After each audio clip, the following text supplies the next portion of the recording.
Well, a witness to what French officials are calling the worst tragedy in the history of Nice joins me now. Tony Molina and his wife were sitting on a terrace of a friend's apartment just above the street where the attack occurred, celebrating and having a good time. Once the fireworks ended, Tony and his wife heard screams and terror as a truck barreled down the promenade. Tony says bodies were everywhere, and we saw it all. And he joins me now by phone. Tony, thank you very much for being here. So you saw the truck come down the street, and what exactly did you see? Yeah, what happened, we actually had stepped inside to our, just inside the patio area and actually closed the door. Before we walked in, there was a huge crowd basically leaving the fireworks show. So they were leaving the beach, heading onto the streets. So this whole area right in front of where we're staying was crowded.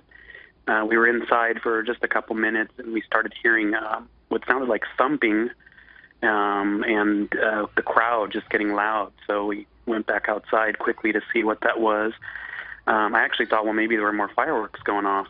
We looked over the balcony down to the street. That's actually when we saw the truck going by right in front of our view and just hitting people.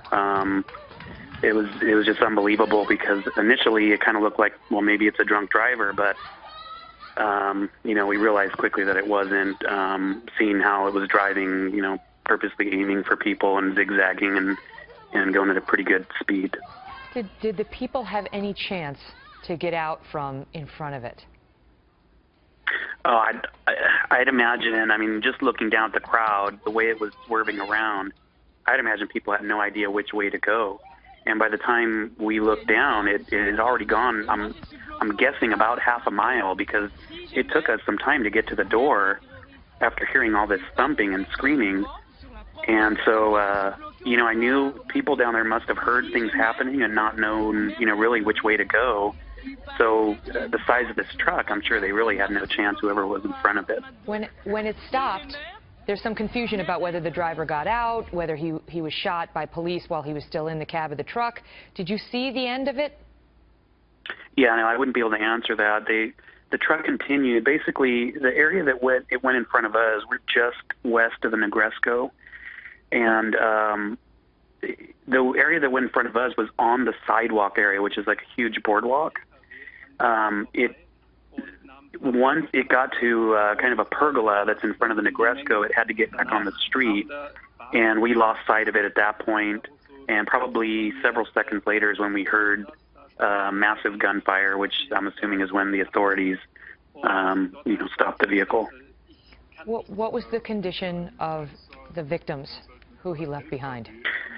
Yeah, that was really astonishing because when I looked down, I actually didn't see people, you know, like walking away hurt. Everyone that was down appeared completely lifeless. In fact, it felt very helpless to be looking down and see this unfold. But at the same time, you could see and just realize looking down that there is absolutely nothing you can do for any of those people that were out. I mean, they were obvious signs of them being deceased, and just everyone running, you know, for their lives after that. Was there any apparent distinction? You know, most of the victims men, most of the victims old.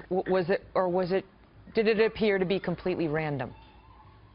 Yeah, that I could not tell. Well, it appeared to be completely random, and I couldn't tell you, you know, different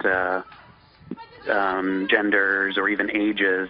Just the bodies that I could see appeared to be adults only because of the size. But we counted 10 bodies just from our view in front of our particular apartment. How are you processing this right now? How are you?